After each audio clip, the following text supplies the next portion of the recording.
Nicole, we are so excited to have you on today. You are definitely one of the OGs of talking about period health. So I want to jump right into warning signs because I think so often women and girls, what they are experiencing can be written off as normal. Everybody goes through it, or it can be ignored. But in fact, it could be that something is off in the body. So, what are some warning signs that women should look out for when it comes to period health? Such a good question. And thank you both so much for having me on. I feel like this is an interesting question in that it has sort of multiple answers. And so when I think of like early warning signs or signs that something is off, I always say there needs to be a bit of a perspective shift. As in like your body is not broken, but rather your period is telling you something is wrong through these various symptoms, which is the way that a body is actually supposed to work. But we've gone so far away from what is normal and what's not that we're now in this place. And so I always have talked about our menstrual cycle and our reproductive function as the proverbial canary in the coal mine. And for anyone who's listening who is not familiar with this metaphor, it just basically refers to a time when the miners back in the day would carry a caged canary down into coal mines to help detect like these dangerous gases like carbon monoxide. And unfortunately, the canary would die before the levels of these gases reached the point where they were hazardous to humans. And of course, if that happened, then the miners would know to get out of the mine really quickly. I know that's so morbid and depressing to start this conversation with, but my point in saying all of this is that your period problems are alerting you to something being up on a deeper level and it's usually long before any of us really realize those deeper issues are manifesting. I feel like that brings up another problem, which is that so many of us aren't even aware of how our bodies work to begin with. So this is why we're caught off guard on many occasions. And, the symptoms, I think too, are, yes, they're concentrated with your menstrual cycle in many cases, at least for the purposes of this conversation, but they sort of reach way beyond the uterus in most cases. And so if we're taught to recognize the signs of hormonal imbalance so that we can take action before they threaten our health to a greater degree, what would change? It would change our whole experience in our female body. And so some of the things that I think that we should be paying attention to, whether you're a teenager or in your 20s or your 30s and even your 40s, because yes, perimenopause happens, but it looks different for different women. I'd say one of the first things is pain. So pelvic pain at any time in your cycle, and particularly when you have your period, severe cramps that require medication or keep you at home from school or work, that are lasting for more than hours. If you're having like days of period cramps, something's up there. Very heavy bleeding is another one as well, because that could indicate anything from uterine fibroids to a bleeding disorder like von Willebrand disease. It could mean potentially a thyroid disorder, possibly. It could mean that you're not ovulating, so you're not making enough progesterone to counteract the effects of that estrogen on your uterine lining. So things like soaking through a pad or tampon every 1 to 2 hours, or having to double up on protection, or not being able to get through the night without having to get up and change your period protection, feeling very stressed about your period and not ever feeling like you can go out for long periods of time. Like these are all signs that something is definitely up. Other things too are on the opposite of that, very light periods. Again, that usually indicates to me that maybe you're not ovulating. Something is going on there that is causing your lining to not build up to a healthy amount of, just a healthy thickness so that you can have a consistent period that is at least 3 days long. I like to see a period that's at least 3 days long. Other things too that I think are big ones are irregular cycles. So your period's all over the place. It's not coming every 25 to 35 days, roughly. It just feels like you don't know when it's coming. And so that means you're not ovulating consistently. So why are you not ovulating consistently? Missing periods is another one. Your period has disappeared for 3 months or more. Again, you are not ovulating. And so there's a reason for that. Severe PMS symptoms. I just feel like, yes, all the jokes and whatever else with the PMS. But at the end of the day, these are, potentially interfering with your quality of life, whether that's intense mood swings, anxiety, depressive feelings, rage, anger. I mean, like all of this that is potentially disrupting your daily life, to me is a sign of something else going on. And another one that I think is overlooked oftentimes and is very much connected to conditions like endometriosis, for instance, are digestive issues. I cannot tell you how many women have been diagnosed with endo, but prior to being diagnosed with endo, they were told they had IBS. So those, I think, are some of the core issues that I see that I think really need to be investigated further. It's so interesting. You mentioned, that was so helpful to see or just to hear kind of like some of the signs, because when I was younger, I thought these were normal. And I'm like, we preach it now. And I'm like, of course, if you have horrible cramps or if you feel anxious, like it could be related to your hormones. But I still meet people who live that way. They're like, well, I'm fine. I just take Tylenol and we're okay. And that used to be me. So I get it. I don't have judgment. But for someone who kind of is used to living this life, because for years it's kind of become their norm, what would you tell that person, and why is it so important for someone to have a more normal period? People just think it's a period, but it's so much more than that. So what's the importance around having a pain-free, healthy, regular period for women? I think that it's connected to everything else. So like I was saying, right? The canary in the coal mine. Your period is not just your period. It is so much more. And the problem, I think, right now is that we have been sort of stuck in this decades-long conventional medical paradigm, or this narrative of everything in your body is siloed, right? We have specialists for every different condition. We have gynecologists, we have GI doctors, we have brain doctors, we have endocrinologists, we have all of these different types of doctors. So we've siloed all of our different body parts or systems. And we've done it in such a way that it's made us think that none of this is connected. And so as a result, when you have something like chronic period pain that is kind of debilitating, you will go to the doctor over and over again, and they'll just say, well, this is kind of just a normal thing, and it doesn't have anything to do with anything else. If I had just $1, I'm sure you all can relate to this, for every doctor who said, oh, what you eat doesn't matter, with like a dismissal of, with a wave of the hand. And, and that is incredibly damaging, obviously, because now we have been led to believe that there is nothing to be done for this. I am genetically predisposed to this. This is just my lot in life, and this is what I have to deal with. I felt all of those things for a long time. And so ultimately, what it comes back to is the fact that your entire endocrine system is working together. I used to joke, it's like your endocrine superhighway, right? And all the hormones are traveling around throughout your body and talking to different organs and different endocrine glands. And that is really what is happening. Your hormones determine pretty much everything about your life.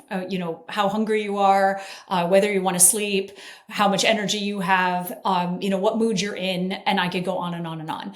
And so when we are thinking about your menstrual cycle, I want you to just think about it in, as part of a broader system that is going to tell you, likely before you notice all the other symptoms, that something is wrong. Because in our modern society, we've normalized the symptoms of adrenal dysfunction or HPA axis dysfunction. And we've normalized blood sugar dysregulation, right? Like we all need a massive coffee to start the day, probably 2 or 3 of them actually to get through the day. A lot of us don't sleep properly. A lot of us have anxiety. A lot of us are experiencing blood sugar highs and lows, massive cravings, energy crashes. And all of that starts from when we're pretty young and goes on into our teens, 20s, 30s. And we don't even realize that none of that is normal. And it isn't until we start to experience menstrual cycle issues or fertility problems that we then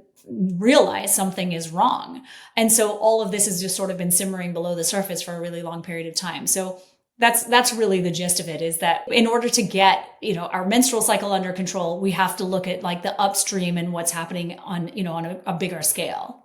So I imagine there's a lot of people who are listening to this and thinking all of the symptoms that you described maybe describe me.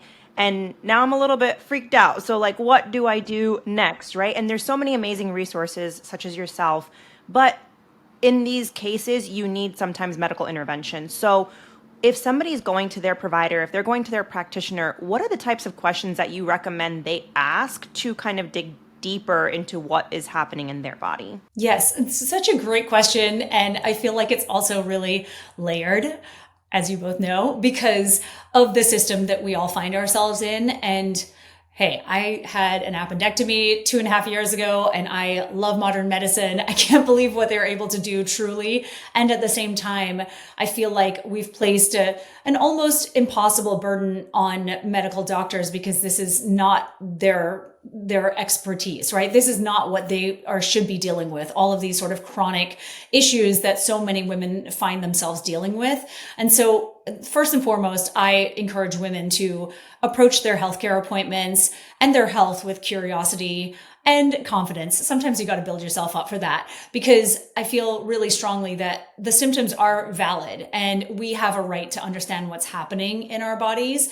And so I feel like if something's going on with your menstrual cycle, like any of the things we talked about, first of all, I want everyone to remember that you don't need to freak out. Like I said, your body is absolutely working the way it's supposed to. It's telling you that something's up in the form of symptoms. And so the symptoms are the clues to the solution. And it's actually not as complicated, I think, as we've been led to believe. And so one of the first questions that I like my clients or anyone in my community to ask is this symptom normal? Like, is this amount of pain or bleeding or these premenstrual symptoms, are they considered normal, right? Because we are told that all the time. We're told these symptoms are just part of being a woman, like I was saying.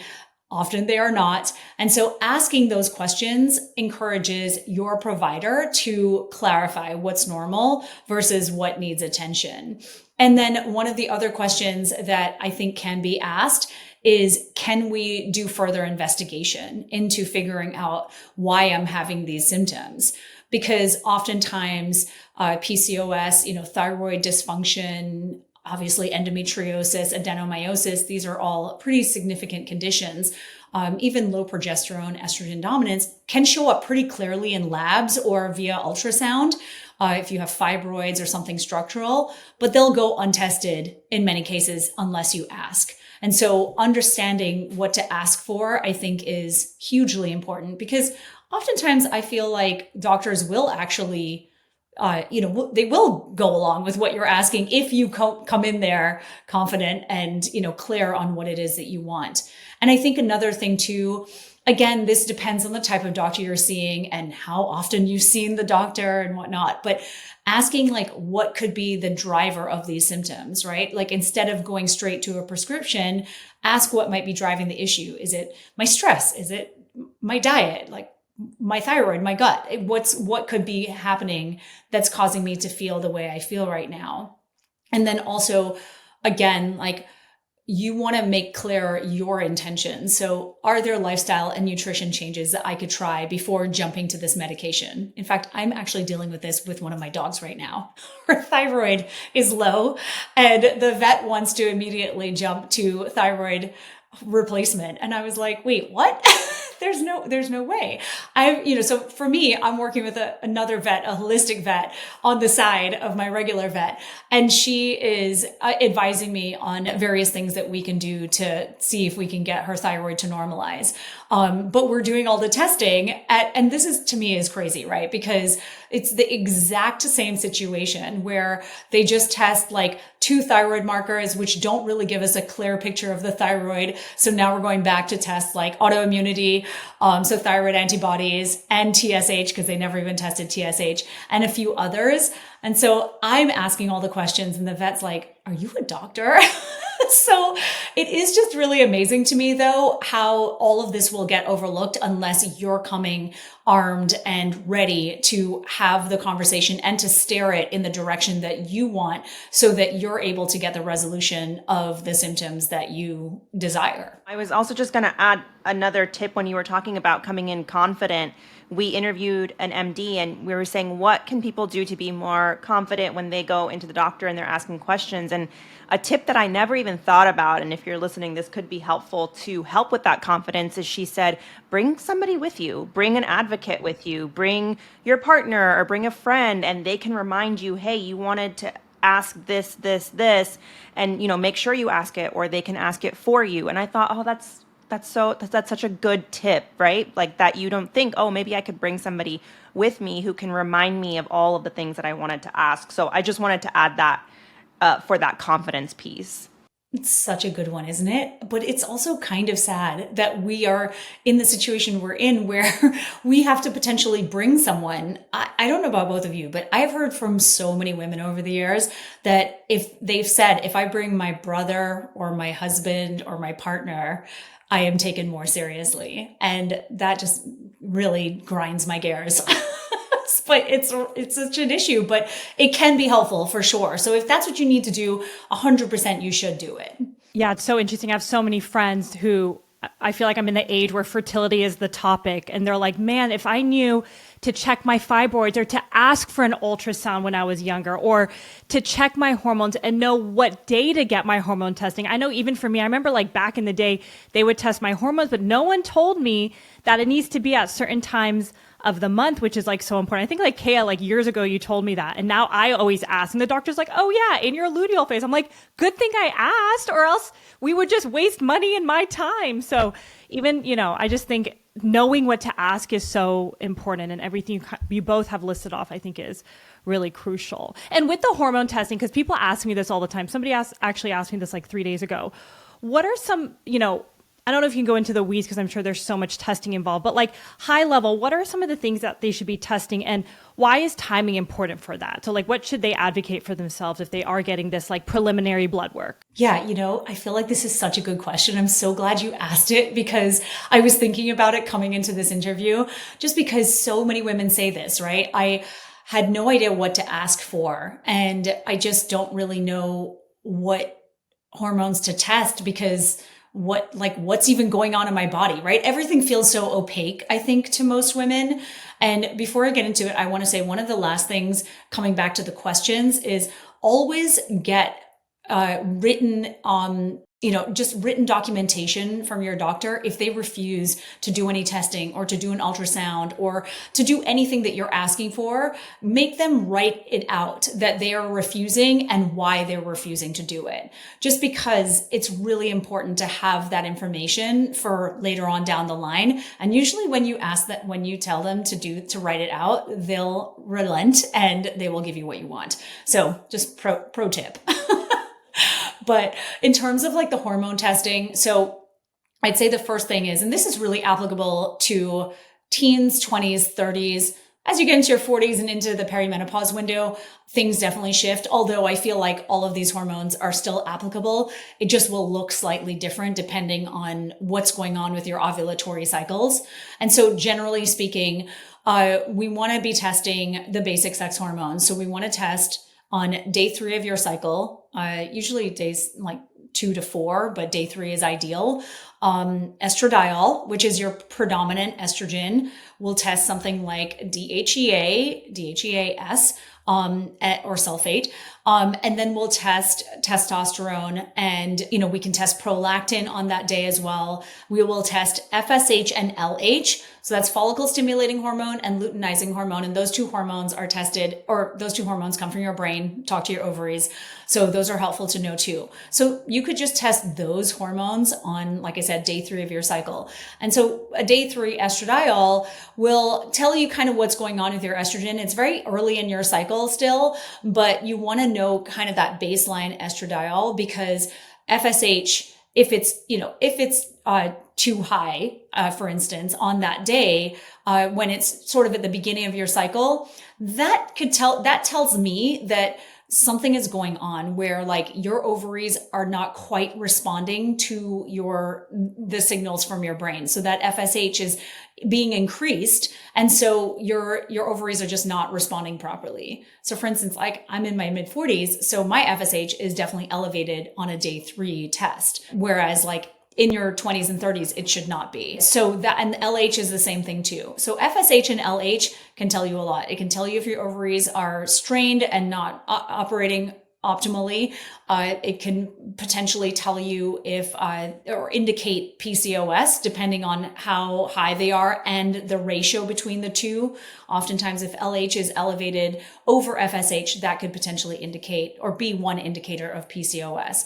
So it can, those two hormones can tell you definitely a lot about what's going on. Like I said, your estradiol, if it's on the super low side or it's on the high side, that can tell you a lot too. Like it can say, okay, your estrogen is on the low side. Like what's going on here? And if it's on the high side, then you're potentially you're potentially in an estrogen dominant state. So we have to figure out why that is. The androgens like the DHEA and the testosterone as a starting point. If those are, normal, that's amazing. But if they're elevated or too low, that's telling us something too, right? It's telling us that your ovaries are not really working the way they're supposed to, because testosterone is actually what your ovaries make. And then they convert it via a process called aromatization into estradiol. So if you don't have enough testosterone, you likely might not have enough estradiol. On the flip side, if those are elevated or one is elevated, that could tell us that maybe there's PCOS present, but it might just be that you're in a high androgen state for possibly another reason. So those are some of the hormones that I would do, in that early stage of the cycle. And then on about 5 to 7 days post ovulation, or about 7 days before you get your period, you'd want to test progesterone. I feel like, first of all, like you were saying, right, this is the only time that you really want to test progesterone, because what happens is it's often tested with all those hormones on day 3. And it's usually going to be less than 1. It's never going to be high, really. Sometimes it is like slightly high because it's still dropping off from your period. So that can happen. But generally speaking, it's going to be on the low side, and it's because you didn't ovulate. So we want to test 5 to 7 days post ovulation to get that peak, mid-luteal phase peak. And then if it's on the low side, that could indicate that ovulation wasn't like a high quality, nice, efficient ovulation. Something might be going on with the health of your ovaries, the health of that follicle, or the corpus luteum, which is, where that egg came out of, and that follicle transforms into that and starts producing progesterone. So again, all of this is indicating to us that something might be going on with your ovaries, something's going on with your brain ovary connection, which again leads to a bigger discussion about what else is going on in the body. So that's the basics. That was so helpful. I think that people are going to get a lot out of that. And if you can do a test where you're almost cycle mapping, right? A lot of tests offer that, where they will do different blood work at different points of your cycle. That can be really good too. You got to find the right practitioner. I think that there's some at-home testing too that you can do too. Well, you were talking earlier about anovulation and ovulation. And I don't think a lot of, especially young girls, they're probably maybe never even heard of ovulation, or maybe they think, oh, that's something I don't even need to think about. I'm not trying to get pregnant. It doesn't matter. But we've heard from so many experts that ovulation is actually the main event of the menstrual cycle, and there's not enough emphasis put on it. So what are some signs that, you talked about the testing, but what are some other signs that maybe somebody's not ovulating, and why is it so important? Yes, so great. It's so interesting how ovulation has, I joke that it's become the star of the show in recent years, because it really has emerged as something that is so critically important to a female's overall health. And, not only as a younger person, but throughout the years. And the idea is that you're just continually ovulating and producing these sex hormones that are really critical to your overall health. And so, some of the signs, I would say one of the first signs, and I'll never forget, this was in a study, I think it's titled Ovulation, or the Importance of Ovulation, or something like that. And they talk about how irregular cycles are the first sign that we should be looking out for, that something's wrong with our endocrine system. And so that really is basically translating to irregular ovulation. And so when we're not ovulating on a regular basis, that is like every, 25 to 35 days, our cycles are 25 to 35 days long, then that's telling us that there is a stressor on the body somewhere and we have to figure it out. And so with regard to signs that you're not ovulating, like I said, irregular cycles or this irregular ovulation, so you're just not getting your period on a consistent basis, or you're not getting your period at all, because that's the lead in after after those irregular cycles. The next step from that, or the next stage, is not getting a period at all. So not ovulating at all. But other signs too is that low estrogen type of state or low progesterone type of state. So you're having mood issues. So definitely feeling just down, brain foggy, like you're not really functioning or, firing in all cylinders like you used to. Your cognition has definitely shifted. I feel like those are good signs. Other signs as well that are telling you that maybe ovulation isn't happening or it's not happening consistently are, like I was saying earlier, heavy bleeding. You're just not making that progesterone to counteract the builder effects of estradiol. So you might have heavy bleeding. For others, it's just very light bleeding. So you're just like in a low estrogen, low progesterone state. I think it's good to know that our bodies are all different. So for me, I tend towards just having very light periods and, and really just terrible brain health issues, like just awful brain fog, things like that. Some of the other things too is that like your skin, your sex drive, your hair, is not doing well, like it's falling out or just feels kind of like dry and straw-like. Your sex drive, like I said, painful sex, vaginal dryness, all of those are signs that something is going on with your ovulatory cycle in many cases. And one thing you mentioned early on, and I know we're all passionate about nutrition, so let's kind of pivot a little bit. Why is nutrition so helpful when it comes to menstrual health, and how can we optimize it to just support our hormones and periods? Yes, nutrition. I feel like, it plays a foundational role in all of our health, right? In every aspect of our health. But menstrual health, particularly when we're thinking about the nutrients that make hormones like estrogen, progesterone, testosterone, our thyroid hormone, cortisol, there are really key nutrients that need to be produced, processed and eliminated effectively by our bodies in order for us to produce adequate amounts of these hormones.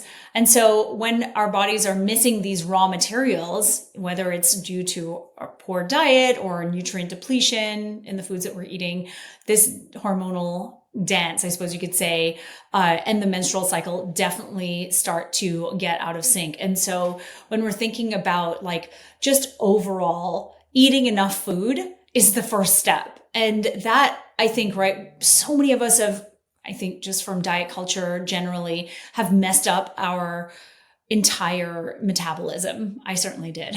Me too. You too? I never ate enough, or like I would Yes. miss meals just being busy, or, yeah. So I'm so glad you brought that up. I love that. It's so It's such a important. problem. And I mean, I don't know about you, but I feel like I would skip meals, past 6 p.m. I was like, okay, I'm done eating for the day, because I wanted to lose a few pounds for the next day. It's just so stupid. But it really was something that I remember distinctly doing, and restricting healthy fats. Like I just wouldn't eat. I would stick to less than 25 grams of fat a day, especially as a teenager. And again, I was growing up in the 90s. So I just feel like back then, if you didn't eat low fat, there was something seriously wrong with you. Yeah. Right. And so this under eating and restricting food groups really can suppress ovulation, because what you're telling your brain is that you're not in a safe environment. And your brain only thinks that because your brain is technically like a dinosaur. It's prehistoric. And the way our bodies developed over the last 20, 30, 100,000 years have basically, have been very primitive in that we just assumed that, or our brains just assumed that if we're not getting enough food, then there's a famine, there's some kind of danger, and we're not getting access to enough food. They're not thinking in the modern world that, well, she's 19 and she wants to lose 2 pounds by tomorrow morning at all. And so as a result, we're putting ourselves in a position where we're stressing ourselves internally. And so that's suppressing ovulation. It then ultimately throws off hormone levels, and ovulation is then becoming more irregular and then could potentially disappear. Like I said, those are kind of what is happening on an underlying level. And then the symptoms look a little bit different for different people. So when we think about healthy fats, like, wild caught fish and grass fed butter and eggs and olive oil and all of that, they all are the building blocks for sex hormones and reducing inflammation in the body. And then proteins, or at least the amino acids that are found in protein, are critical for hormone production.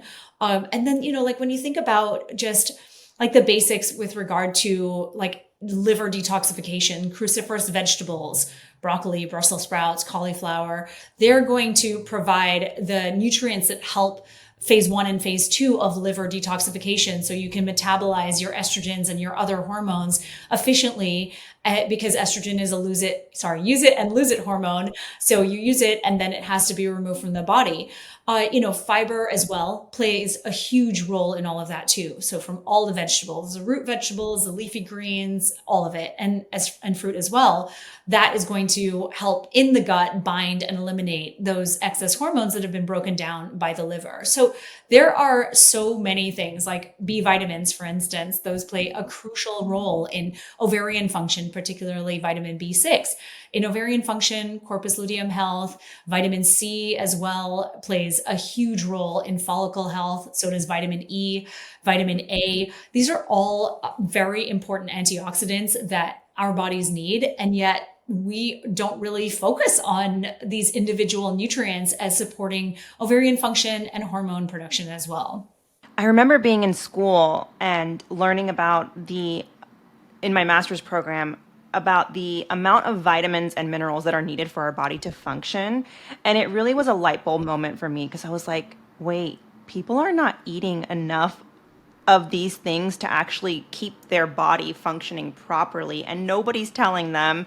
And it's kind of mind-blowing to me. And then I have so many friends, and my heart goes out to them, that they can't lose weight, and they're starving themselves. They're not eating. They're under, calorie deprivation. They don't feel hungry. Their guts are inflamed, and it's like they can't figure out, why they're not able to reach their goals, or why they're struggling with infertility, or why all these issues are happening. So I'm so glad that you talked about the importance of nutrition, because it's definitely very overlooked. I want to jump quickly, because I do think that this is so important. It's something that I am very passionate about, which is fertility awareness method. It's something that I've used, as an adult my whole life. It's how I got pregnant. It's how I have avoided pregnancy, and it's not talked about enough. I don't think a lot of people know exactly what it is, and you've talked about it before. So what is fertility awareness method? Oh, I know. I feel like the same as you. I have used it forever and ever to avoid pregnancy, and I feel like there's such a deficit in this knowledge. Like, women just really don't have any idea. And I think that if we understood that we can only get pregnant for such a tiny window of our cycles, man, how different things would be. So for anyone who doesn't know, the fertility awareness method is really actually an umbrella term for a number of different methods. There's like the Creighton model, and there's a symptothermal method, and there's the Billings method. So there's various types of fertility awareness methods. And so what they are is essentially forms of birth control or pregnancy achievement methods that you can use based on the symptoms from your body. So essentially you are monitoring, like the symptothermal method, for instance, you're monitoring your body's physiological signs of ovulation, and as well as you are monitoring your you're essentially monitoring your entire menstrual cycle, but you're with a focus on those physiological signs of ovulation. And those include your basal body temperature, which is your temperature first thing upon awakening, as well as your cervical fluid changes and the position of your cervix, if you choose to do that, because your cervix changes position. So with regard to the basal temperature, that's usually where a lot of my clients will start, because that feels easy for them to understand. Whereas cervical fluid changes, they're like, what, Nicole, what do you want me to do now? And so, yeah, it's like the basal temperature, like I said, first thing upon awakening. And so that is your core body temperature. And that will change with ovulation. So it's usually on the lower side before ovulation. And then after ovulation, it goes up by 1 to 2 degrees, sometimes a little bit less, sometimes a little bit more. And ultimately, when you can see that your temperature has gone up, that means you have ovulated in that cycle. And it has to stay up for a certain period of time, at least like a minimum of 3 days. But that's telling you ovulation has occurred. And it can tell you other things as well, too. It can tell you what's going on potentially with your thyroid. Like, do you have a low functioning thyroid? Your temperatures typically are on the lower side of the range or below the range. And, it can tell you other things too. But that to me is so incredibly important because you can see like, oh, maybe I'm getting sick or like all of these different things that you, I think, should know about when it comes to having, an understanding of your unique body and your hormone cycles. And then with the cervical fluid changes, again, like you'll notice after your period, things feel kind of dry. You're not quite noticing anything. And then as estrogen starts to build, from, like I said, from that lower point on day 3, what you'll see is a change in your cervical fluid. And that is fluid that's coming from your cervical crypts inside of your cervix. And that cervix is stimulated by estradiol. So as you get closer to ovulation, you're going to have this amazing estrogen peak. And that peak is going to kick off an LH surge, luteinizing hormone, and that is going to trigger ovulation. So what you'll notice is that your cervical fluid goes from this sort of wet-ish consistency, kind of creamy, kind of like lotion, and then it'll become like really watery, gushy, stretchy, at least in your teens, 20s, and 30s. It definitely shifts in your 40s. But a lot of women still notice these changes. And so that will, again, tell you when ovulation is about to occur and then when it's occurred, because after ovulation, it becomes this sort of sticky or just dried up type of fluid that looks very different to what it looked like just prior to ovulation. So again, these signs and symptoms are completely life-changing because with that cervical fluid, you can also kind of tell if something is off or like maybe you've contracted an infection. It can tell you like whether you have a yeast infection or bacterial vaginosis by observing the color, the consistency, the smell of it, and how often you're seeing it, all that kind of stuff. So there is so much to that, but that's generally what one is doing when they're practicing a fertility awareness method. It's really quite amazing. Essentially, what you're saying is basically that your body will give you physical symptoms and clues that you can get pregnant or you potentially cannot get pregnant. And if you're a very young person who can't chart all of this and track all of this, you want to make sure you're responsible and you're able to do these things every single day in order for it to actually work.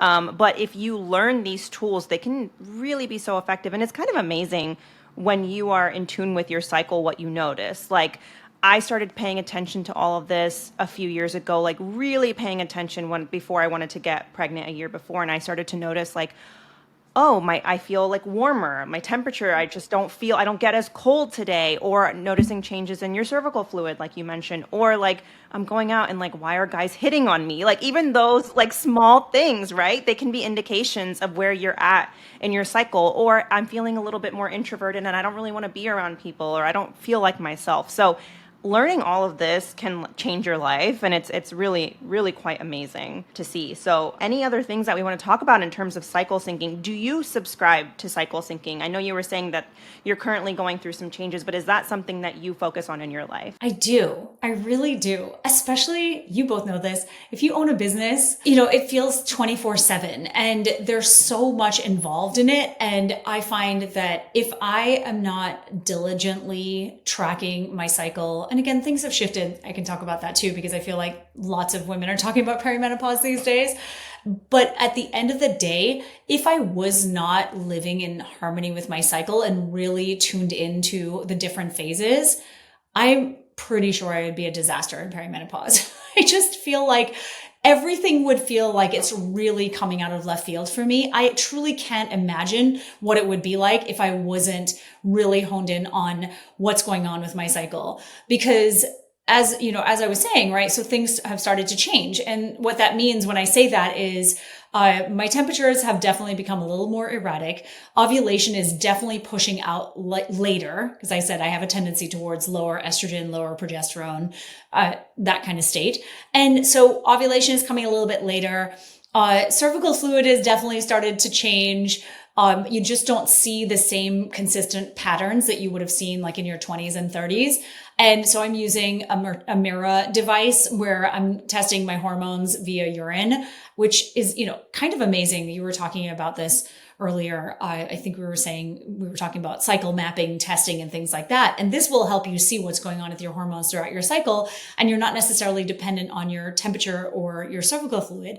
And that, to me, has been a game changer, but to really understand where I am in my cycle, because what happens in perimenopause is that it's almost like when you start to lose your sex hormones, they're a bit of a stress buffer because they're so good and nourishing for our nervous systems, for our cognition, for our brain health overall, and our stress response, that when you start to lose those, things go a little haywire, and your cortisol definitely starts to change. Like, you definitely are more predisposed to cortisol dysregulation as well as insulin dysregulation, because your sex hormones, estrogen and progesterone estrogen particularly is an insulin sensitizer. So when you start to lose your estrogen, suddenly you've put on 10 pounds and you have no idea why.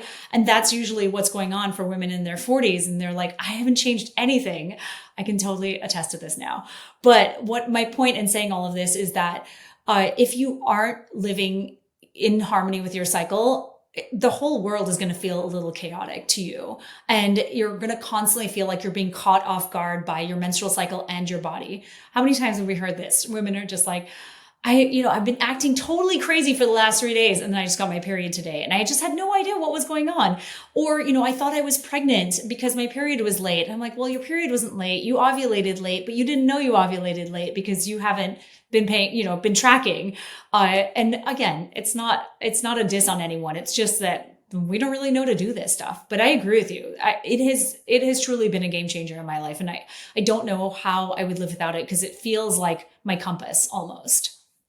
And I'm curious, and thanks for just sharing your experience. How have you been supporting yourself with these shifts in sex hormones? Because I'm just looking ahead. I'm like, I'm going to try to do all the cycle syncing things. I started a little bit later in my life, so I'm already kind of thinking through perimenopause. So I trust your opinion. So I'm curious, what is the behind the scenes of how you're supporting yourself right now in this transition?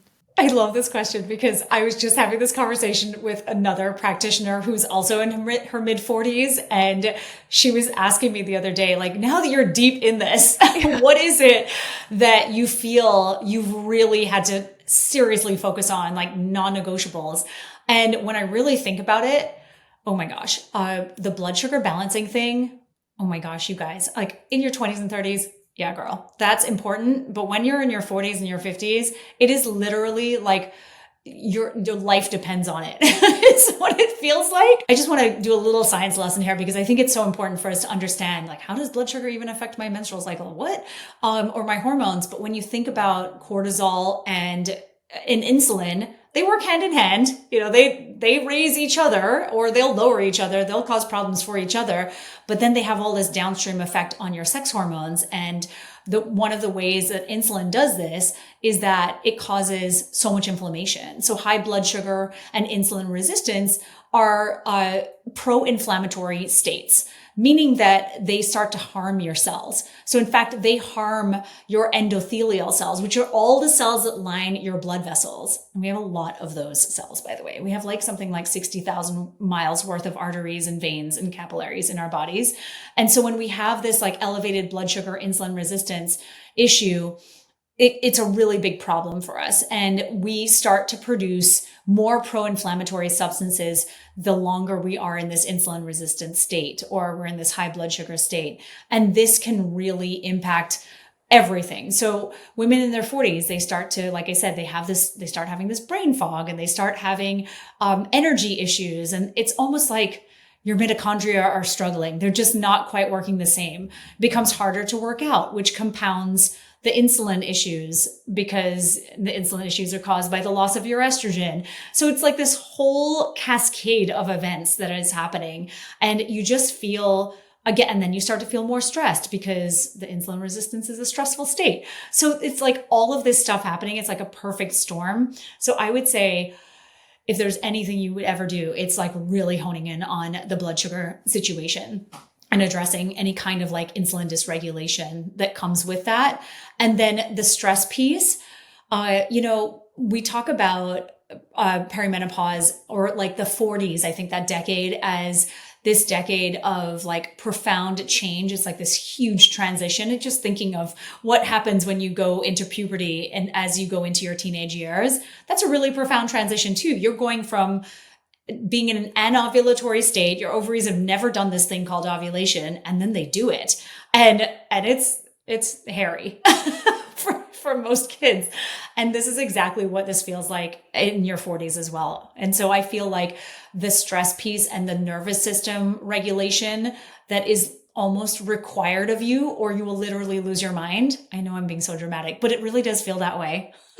is one of those things that I'm really recognizing that I have not paid enough attention to at all, because I just could kind of like coast and it would be okay. So like the stress management, the nervous system support, and taking care of your nervous system, addressing whatever childhood trauma that you had, like seriously addressing that.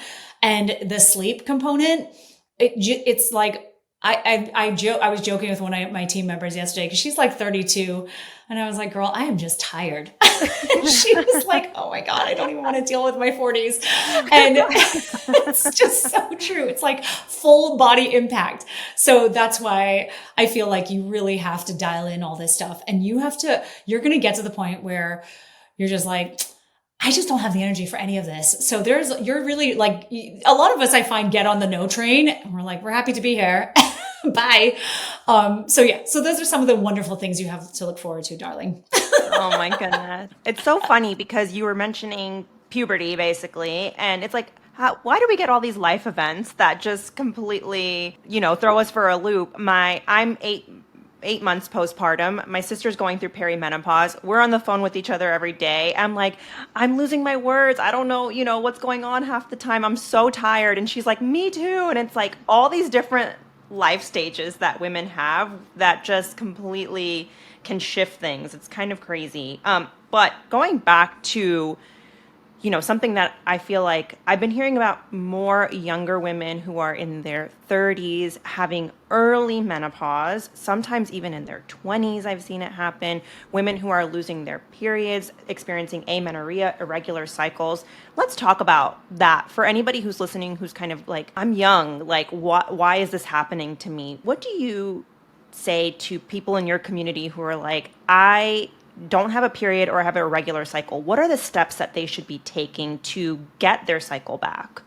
This is so important. And I'm seeing this a lot too. In fact, what's known as primary ovarian insufficiency, it used to be called premature ovarian failure, or POF. They've changed that languaging because it sounds terrifying, right? When you think that your ovaries are failing prematurely, it just brings up all kinds of stories about how broken we are. And so thankfully they've shifted that, because it doesn't mean your ovaries have failed completely. It just means that something is really stressing your ovarian function. And so I want everyone to think about their little tiny ovaries right there sitting in their pelvic area, and the fact that they are so incredibly sensitive to stress. I mentioned that blood sugar issue and the fact that, that you're in a pro-inflammatory state, and how that impacts the ovarian tissue. Because when you think about your ovaries, they're these little mitochondrial powerhouses, right? So, which makes sense because your ovaries are responsible for producing an entire human being out of them. So of course they're the most concentrated. In fact, a little follicle, like a little egg that is about to be released at ovulation, has the most mitochondria of any cell in your body when it's in that state, which is so cool to think about. And at the same time, the fact that we have so much mitochondria concentrated in these tiny little ovaries means that we have to take really good care of them. And so when you're thinking about what's happening from like primary ovarian insufficiency, or, like your ovaries you've got like what they call low ovarian reserve, Oftentimes women will get AMH tested or anti-Müllerian hormone. It's on the lower side, and then they're sent into a frenzy when it's only one hormone. I just want to say that. It's just one hormone. There's a lot of other hormones that can change, and those levels exactly, can change. Right? I'm sure you all have seen this with seed cycling. So this is what I think is so important for us to remember, that so much can shift in just 3 months. And so when you're thinking about these little ovaries and the mitochondria, that's what you want to be focused on. And when you're thinking about what improves or harms mitochondria, think about inflammation, stress, lack of specific nutrients to feed the mitochondria, like just chronic ongoing stressors, whether that's living in a polluted environment, or, you're in a relationship that's not working, or a very, very stressful job, or whatever. We could think of a million things. So just think of the thing, and it's probably a contributor. So what is happening is that your mitochondria are just not functioning the way they're supposed to. And that is likely brought on by, one of those things I mentioned. One of the contributors that I've seen in the research that I feel really needs a lot more focus is autoimmune issues. Some sort of autoimmune contributor, or like immune dysregulation. And it makes a lot of sense when you think about that, because essentially what's happening is your body is being exposed to something that is causing your immune system to react on a regular basis. And what is that? For some women, it's gluten.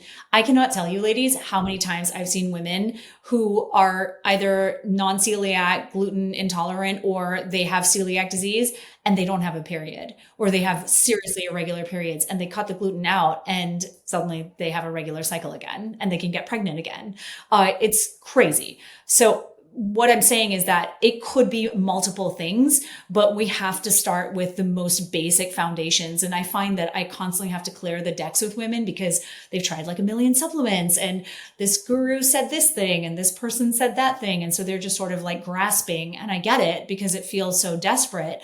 But ultimately, like I said, the contributors are excessive or ongoing psychological stress, that extreme dieting that we were talking about, possibly an eating disorder, or even excessive weight loss, like an extreme amount of weight loss. I've had clients lose their periods completely with that too. And, too much exercising, overtraining. These to me are the biggest contributors to something happening with your cycle. And again, if you think about it, your body just wants to feel safe. It just wants to know that it has the nutrition that it needs, that it's in a safe environment, that we're not, in a famine or a war or some other dangerous situation.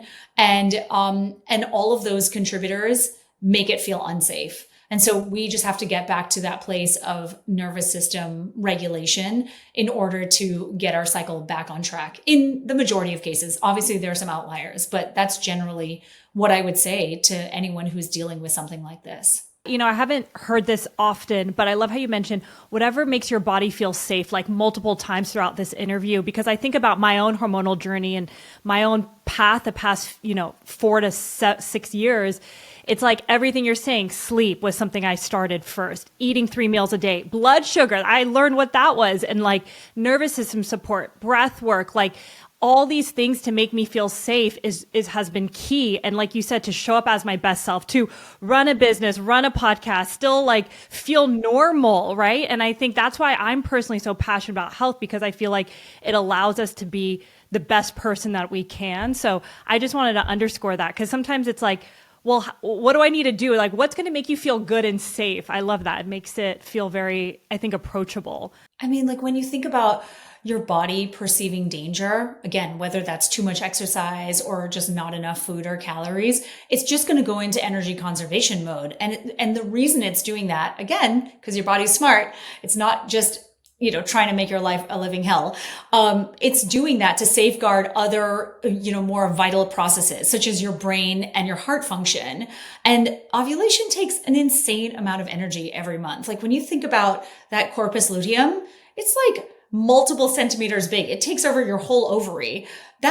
You're literally growing a little mini endocrine gland every single cycle. And it is going to be the first thing that goes as your body is attempting to prioritize where to allocate its energy stores, because as I said, right, it's this evolutionary protective mechanism. It's, brought about to protect us from getting pregnant or, having a baby during extreme danger or famine or a war or some other uncontrollable external situation. So it makes so much sense that your body is not actually broken. It's just doing its best to protect you in this situation where there are limited resources. I love that reframe. I think that's so important for anybody who is struggling with infertility or they're missing their period or they have irregular cycles. Don't look at it that you're broken. Look at it as your body is trying to protect you and give you some sort of sign or signal that you need to look into something to bring your body back to, not a stress-free state, because that's impossible in this world, but just to a place where you can feel safe enough to have those events happen. So this has been so helpful. You are truly a wealth of knowledge. I feel like this was like a menstrual cycle 101. It's going to be so great for our audience. So thank you so much for joining us today. Thank you both so much. I love you both so much. And I just really enjoyed this conversation. It's been so good chatting. Oh my gosh, the feeling is mutual. Thank you, Nicole.